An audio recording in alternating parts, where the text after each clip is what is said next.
নমস্কার বন্ধুরা, সবাই কেমন আছেন? আশা করি সবাই খুব ভালো আছেন। চলুন এবার ভিডিওটি শুরু করা যাক।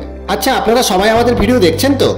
যদি এখনও না দেখে থাকেন তাহলে অবশ্যই ভিডিওগুলি দেখবেন আর লাইক, শেয়ার, সাবস্ক্রাইব করে আমাদের সাথে থাকবেন। চলুন এবার আমরা আমাদের গন্তব্যের দিকে এগিয়ে যাই। আচ্ছা, আপনারা যারা আমাদের ভিডিওগুলি দেখেন তারা সবাই হয়তো এই ভিডিও দেখার সময় ভাবছেন আমি তো প্রতিটি ভিডিওতে হিন্দিতে আপনাদের জায়গা সম্বন্ধে বর্ণনা দিই, আজ হঠাৎ কেন বাংলায় বলছি। তাহলে আপনাদের বলি একটা রহস্য আছে, এটি জানতে হলে আমাদের পুরো ভিডিওটি দেখতে থাকুন। বন্ধুরা, আজ আমরা এমন একটা জায়গায় আপনাদের নিয়ে যাব যেটি দেখে সবাই খুবই অবাক হবেন। আপনাদের জন্য একটা চমক থাকছে এই ভিডিওতে। চলুন তাহলে আমরা এগিয়ে যাই।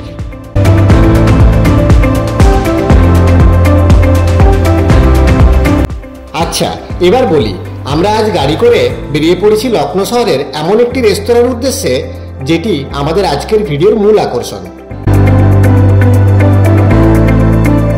বন্ধুরা, অবশেষে আমরা এসে পৌঁছে গেছি সেই চমকপ্রদ রেস্তোরাঁটিতে। দেখুন, এই রেস্তোরাঁটির নাম হচ্ছে চুলা চৌকি।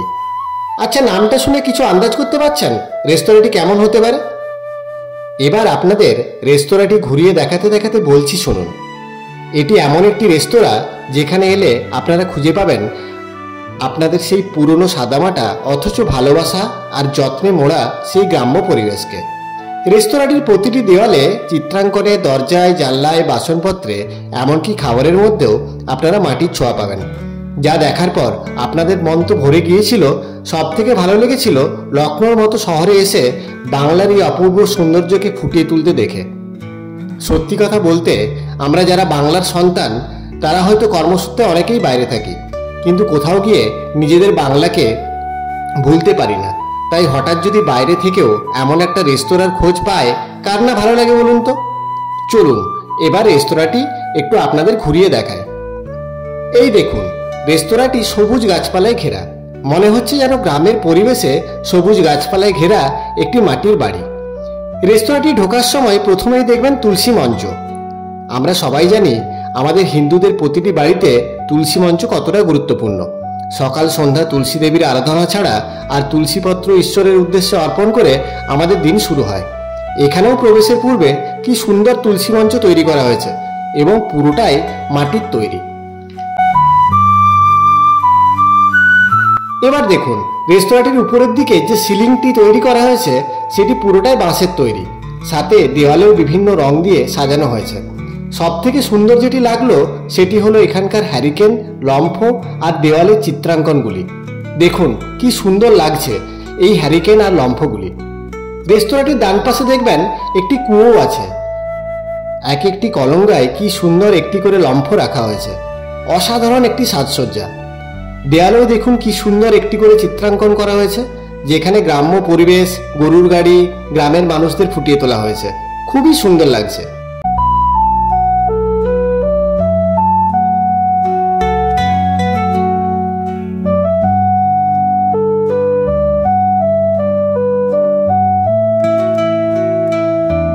চলুন এবার ভেতরে ঢোকা যাক। প্রথমেই ঢোকার সময় এই দরজাটি আমাদের চোখে পড়ল। দরজাটি দেখে কিচ্ছু বুঝতে পারছেন? মনে পড়ছে আমাদের মাটির বাড়িতে শিকলতলায় এরকম দরজা থাকতো।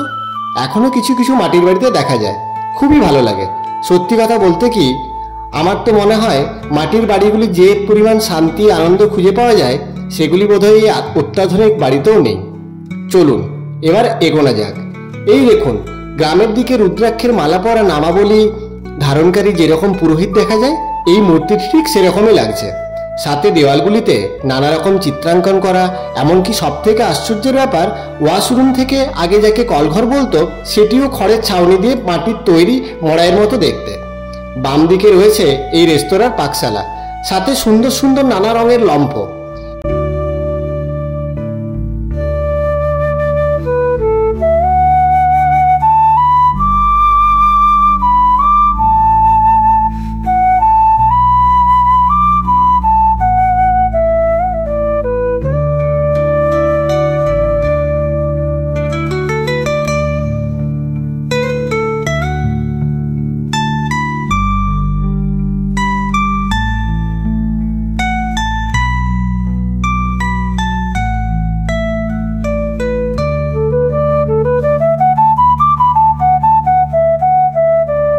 এই গাছগুলিকে দেখুন কি ভালো লাগছে না?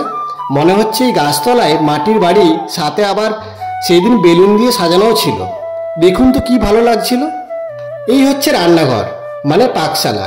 এখানেই সব রকম মাটির পাত্রে রান্না হয়, তার স্বাদও হয় অসাধারণ। রান্নাঘরের সামনে আবার একটি ছোট্ট মন্দিরের মতো রয়েছে, যেখানে মাতা লক্ষ্মীকে রাখা হয়েছে। খুব সুন্দর একটি রেস্তোরাঁ।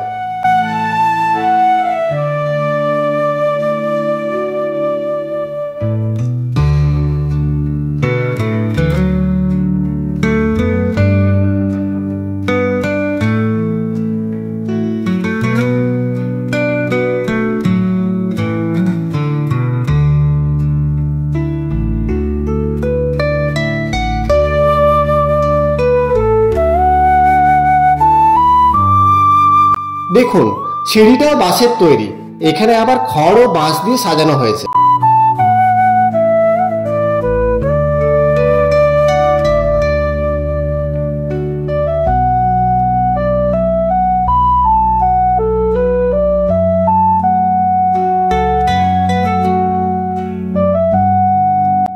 এই দেখুন, এই চিত্রাঙ্কনটি কি সুন্দর না?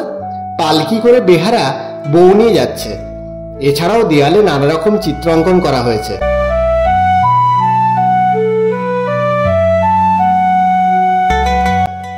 এখানে টেবিল, চেয়ার, থালা, চামচদানি সবকিছুই কাঠের তৈরি। আর কাঠের থালার উপরে শালপাতা দিয়ে খাবার পরিবেশন করা হয়। এই দেখুন কি সুন্দর এই অঙ্কনটি। অঙ্কিতার আমার দুজনেরই খুব ভালো লেগেছে এখানে এসে। সাথে এখানকার মানুষের ব্যবহারগুলিও খুব সুন্দর। এখানে আবার গৌতম বুদ্ধ যে অশ্বত্থ গাছের তলায় বসে শিষ্যদের নীতিশিক্ষা দিয়েছিলেন, সেটিও অঙ্কন করা হয়েছে। আচ্ছা চলুন, আপনাদের এই একবার পুরোটা ঘুরিয়ে দেখায়, আর আমি আজকের খাবারগুলি অর্ডার করে দিই। ততক্ষণ আপনারা দেখতে থাকুন।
চলুন বন্ধুরা, অনেকক্ষণ ঘুরলাম, এবার বসা যাক। আমাদের খাবারও তৈরি হয়ে গেছে, এবার শুধু আসার অপেক্ষা। আমরা তো চেয়ারে বসে শুধু চিত্রাঙ্কনগুলি দেখছিলাম, ততক্ষণে খাবারও এসে গেল। এত সুন্দর গন্ধ, আর গন্ধেই মন ভরে গেল। আজকের মেনুতে ছিল ভাত, রুটি, ডাল, নান পরোটা, মাটির হাঁড়িতে বানানো মাংস, সবুজ স্যালাড, চাটনি, পনির, মিষ্টি, শেষে খাওয়ার পর আবার গুড় আর পান মশলা।